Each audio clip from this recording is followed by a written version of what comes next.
les phénomènes cycliques tels que les marées, la durée du jour, euh, les biorhythmes peuvent être représentés à l'aide de fonctions cycliques sinusoïdales. Donc, on peut faire tracer ces fonctions-là facilement en utilisant la fonction sinusoïdale, ici dans Cybergéomètre. Donc, je vais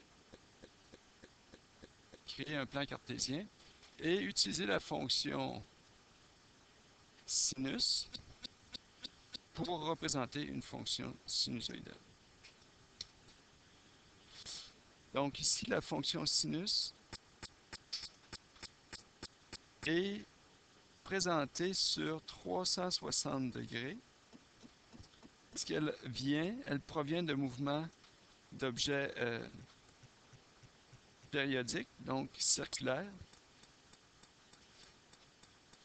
Donc, j'ai besoin de changer mon échelle ici pour pouvoir voir les 360 degrés de la période de la fonction. Donc, sa période, la durée, est de 360.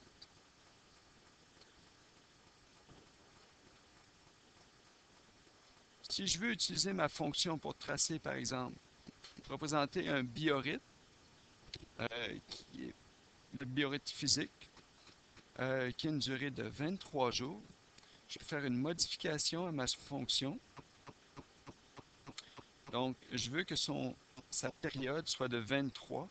Pour réussir ça, je vais aller dans ma fonction et ajouter un facteur au x. Donc, le facteur va être 360, la période normale du cycle, divisé par 23, la période ajustée, qui vient multiplier le x. Donc ça va changer la période de mon cycle à 23.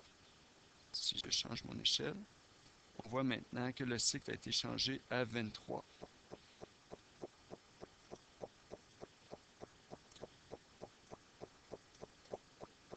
Un deuxième changement que je peux réaliser sur ma fonction, c'est en supposant que ma fonction commence à ce point-ci. Donc, au 10e jour, ce serait le point de départ. Je vais réaliser une translation horizontale de 10 vers la gauche. Donc, pour ça, à la valeur x, je vais rajouter 10 pour réaliser la translation vers la gauche.